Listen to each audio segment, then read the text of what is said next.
ओम श्री गुरवे नमः। उपस्थित भाइयों बहनों, आप सब लोगों का इस सत्संग में हार्दिक स्वागत है। आइए कुछ ज्ञान की चर्चा करें। उससे पहले हम वंदना करते हैं। ओम गुरुर्ब्रह्मा गुरुर्विष्णु गुरुरेव महेश्वर गुरुरेव परब्रह्म तस्मै श्री गुरवे नमः। अखंड मंडलाकारं व्याप्तं येन चराचरं तत्पदं दर्शितं येन तस्मै श्री गुरवे नमः। मातृवत् लालयित्री च पितृवत् मार्गदर्शिका नमो अस्तु गुरुसत्तायै श्रद्धा प्रज्ञायुता चया। ओम श्री गुरवे नमः। आइए भगवान श्री कृष्ण जी का ध्यान करते हैं। ओम वसुदेव सुतं देवं कंस चाणूरमर्दनं देवकी परमानंदं कृष्णं वंदे जगद्गुरुं। ओम श्री कृष्णाय नमः। सद्बुद्धि की देवी गायत्री का ध्यान करें।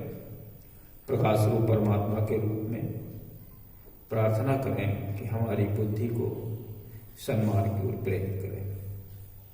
ओम भूर्भुवः स्वः तत्सवितुर्वरेण्यं भर्गो देवस्य धीमहि धियो यो नः प्रचोदया।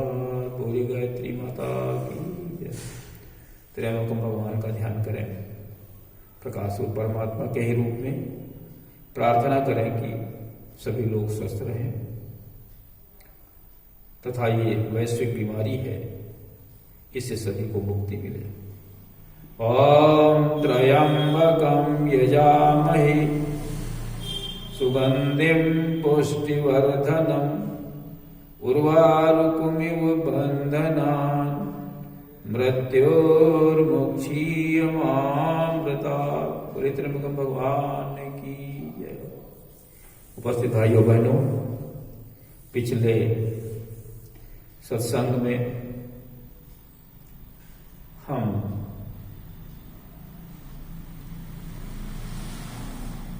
राम के वनवास की चर्चा सुन रहे थे।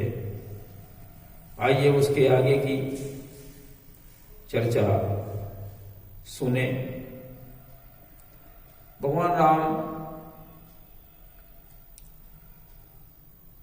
पिताजी की आज्ञा पाकर, या पिताजी तो मुंह की स्थिति में ही थे, इतना ज्यादा उनके हृदय पर आघात था कि वो कुछ कह ही नहीं पा रहे थे।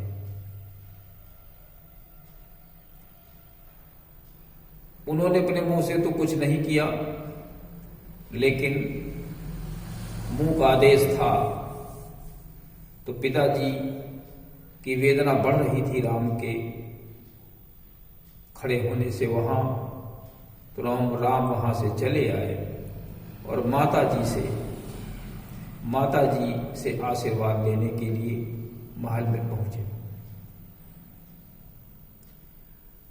नगर के नर नारी सभी विलाप कर रहे हैं, रो रहे हैं, बड़े दुखी हैं। और कैकेयी को गालियां दे रहे हैं, क्योंकि राम के द्वारा पूरी जनता का इतना हित हो रहा था,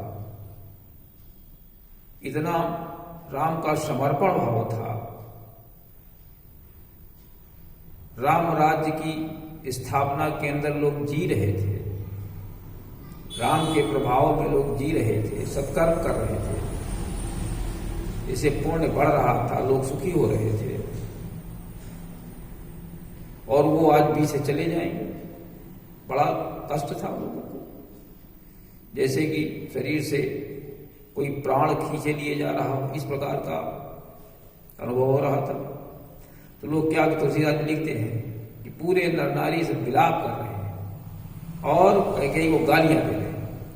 एहि विधि बिलपत पुर नर नारी, ओ देहि कुचाली कोटिक गारी। करोड़ों गालियां दे रहे थे। आप विचार कर सकते थे भगवान राम से लोग कितना प्रेम करते थे।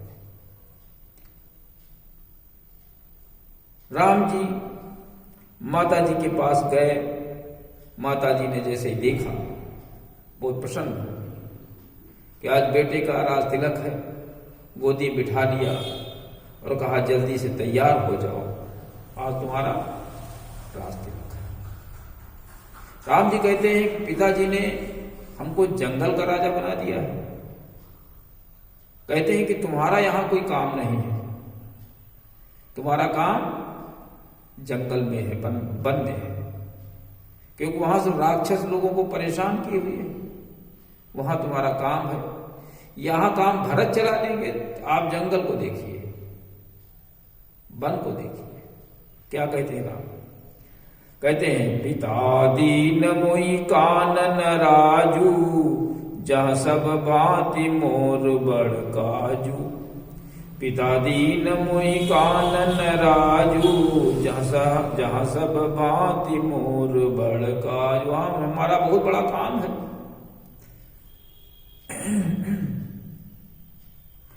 कौशल्या कहती हैं आपने बड़ा अच्छा किया। पिता की आज्ञा का पालन करना ये धर्म शिरोमणि है। धर्मों में सबसे श्रेष्ठ है पिता की आज्ञा का पालन करना। हमें बड़ी खुशी है, मैं बलिहारी जाती हूं कि आपने पिता की आज्ञा का पालन किया। क्या कहती हैं माता जी? तात जाऊं बलि की न्यूनी का, और पितुआयस सब धर्म का टीका। धर्म का टीका है, धर्म शिरोमणि है पिता की आज्ञा का पालन करना। आपने पिता की आज्ञा का पालन किया है, इसलिए हम बहुत प्रसन्न हैं आपके ऊपर। जब उनको पूरी वास्तविकता पता चली कि राम को 14 बरस का कठोर उदासीन वनवास है, तापस वेश विशेष उदासी के साथ, और 14 बरस राम बनवासी। जब ये माता जी की समझ में आ गया तो उन्होंने कहा कि अगर केवल पिताजी ने ही आदेश दिया हो तो मेरा आदेश यह है कि आप मत जाइए। अगर केवल पिताजी का ही आदेश हो तो मेरा यह आदेश है कि आप जंगल को मत जाए। लेकिन अगर माता पिता दोनों ने कह दिया, कैकेयी और राजा ने कह दिया, तो फिर अवश्य जाइए, तो जंगल 100 अवध के समान हो जाएगा तुम्हारे लिए। माता पिता दोनों की अगर सहमति है। अब आप देख सकते हैं कि माता का अधिकार कितना बड़ा है। अगर पिता ने तुमको आदेश दिया है तो मेरा आदेश है कि आप मत जाएं। अगर माता पिता दोनों का आदेश है तो आप चले जाएं, कोई कष्ट नहीं होगा जंगल में। क्या कहती है कौशल्या जी कि जौ केवल पितयाय सुताता, तो जनि जाहु जानी बड़ी माता। मत जाइए, बड़ी माता हूं मैं। और जो पित मातु कयो बन जाना, तो कानन सतयवध समान। 100 अयोध्या के समान जंगल हो जाएगा। लेकिन ये सब कह रही है माता तो माता होती है। धीरे धीरे माता का धैर्य टूटने लगा और उन्होंने कहा कि सबका आज पुण्य समाप्त हो गया। आज काल महाकाल होकर के हमारे विपरीत हो गया, विकराल रूप धारण कर लिया है काल ने और हमारे विपरीत हो गया। और वो बहुत तेज विलाप करने लगी और राम के चरणों में लिपट गई। क्या हालत हो गई माता की। क्या कहते हैं, क्या कह रही माता जी, सब कर आज सुकत फल बीता। आज सारे सभी का, क्योंकि सभी का आज सुकृत था, सभी के आज पुण्य समाप्त हो गया, उसका जो पुण्य का जो फल था वो आज समाप्त हो रहा है, क्योंकि राम चले जाएंगे तो यह अयोध्या अनाथ हो जाएगी। इसलिए सारे पुण्यों का फल समाप्त हो जाएगा आज ही। और क्या, भयउ कराल काल विपरीता। आज समय हमारे विपरीत हो गया, विकराल हो गया, काल विकराल होकर हमारे विपरीत हो गया, ऐसा वो अनुभव कर रहे हैं। बहुविधि बिलप चरण लिपटानी, और परमय भागिन आप ही जानी। और सबसे बड़ी अभागिन मैं ही हूं। राम के चरणों में विलाप करती हुई लिपट गई। देखिए मां का प्यार, बेटा जा रहा है,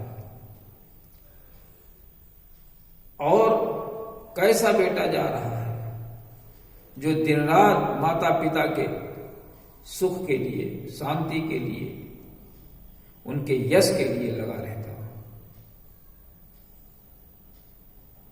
माता पिता के सबसे बड़े भक्तों में से, भक्तों की एक सीमा भगवान राम थे। भक्तों की सीमा भगवान राम थे। वो खुद ही कहते हैं,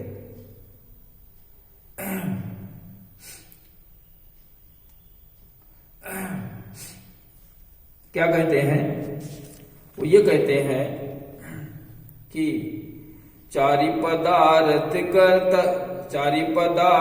कर तलता के, प्रिय पिता मातु प्राण समझा के। माता पिता जिसके प्राण के समान हो। राम को माता पिता प्राणों के समान थे। आप सोच लीजिए, ऐसी जब स्थिति हो तो मां क्यों नहीं रोएगी, क्यों नहीं मिल पाएगी, लिपट जाएगी। छोटे व बालक हैं, और भी जंगल में न जाने कितने प्रकार के राक्षस और शेर, भालू, ये सब जंगलों में रहते हैं। क्या स्थिति होगी वहां जाकर के। इस प्रकार से लिपटाने लगे। सीता जी भी आ गई, उनको सुनाई पड़ा। जब समाचार मिला तो सीता जी आ गई, और वो भी राम के साथ जाना चाहती हैं। माता जी उनको समझा रही कि वहां पर शेर, भालू, राक्षस, भेड़िए, हाथी चिघाड़ मारते रहते, बड़ी भयानक आवाजें होती रहती हैं जंगल में, कैसे रह पाओगी? तुम तो बंदरों को देख करके ही डर जाती हो, चित्र के बंदरों को देख कर डर जाती हो, कैसे वहां रहोगी? जाकर के समझाती है। और राम से भी कहती हैं कि ये कैसे रहेंगी वहां पर। क्या कहती हैं वो? कहती है, सिय बन बसी ही तात गई भांति, और चित्र लिखित कपि देख डराती। चित्र में बड़े बंदरों को देख करके तो डरती, तो इस जंगल में कैसे रहेंगी जाकर के, जहां पर शेर, बाघ, हाथी, भेड़िए, चीता, कंकड़, पत्थर, न जाने कितने प्रकार की वहां समस्याएं हैं। खाने पीने की व्यवस्था, कुटियों में रहना, जंगल में नाना प्रकार के राक्षस, चोर रहते, कैसे रहेंगे? समझाती है उनको। लेकिन ये बात सीता जी के पल्ले नहीं पड़ती। क्या वो कहती है, ये अगले सत्संग में बताएंगे। तो आज के सत्संग में कितनी बातें हमें सीखनी है। पहली बात तो ये कि माता का अधिकार पिता से बड़ा है और पुत्र को माता पिता के दोनों के वचनों का पालन करना चाहिए। पिता के अनुसार जो कोई चलता है, पिता की आज्ञा का पालन करता है, समझ लीजिए वो धर्म शिरोमणि है। एक जगह राम स्वयं कहते हैं कि मातो पिता गुरु स्वामी निदेशु और सकल धर्म धरनी धर शेषु। सारे धर्मों सकल धर्म धरनी धर शेषु। माता पिता के जो आदेश निर्देश, गुरु का आदेश निर्देश है, वो वैसे ही है जैसे शेष पृथ्वी को धारण करते हैं। सकल धर्म, सारे धर्म उसी में छिपे हुए हैं। धरनी धर शेषु, और धरती को धारण करने के लिए शेष भगवान है। ओ सो तुम करहु करावहु मोहु, ओ तात तर निकुल पालक हो। माता पिता के वचनों का हम सब लोग पालन करें और उस पर कोई विचार भी नहीं करना चाहिए इसका परिणाम क्या होगा। मातु पिता गुरु प्रभु कह मानी, बिनय विचारी करिए शुभ जानी। तो इस प्रकार से माता और पिता के वचनों का पालन करना चाहिए, उनके अनुसार चलना चाहिए और जो भी समस्याएं आए उनका निराकरण करना चाहिए, उनका मुकाबला करना चाहिए। तो आज के कार्यक्रम में बस इतना ही। इसी के साथ में आज के कार्यक्रम का समापन। ओम शांति।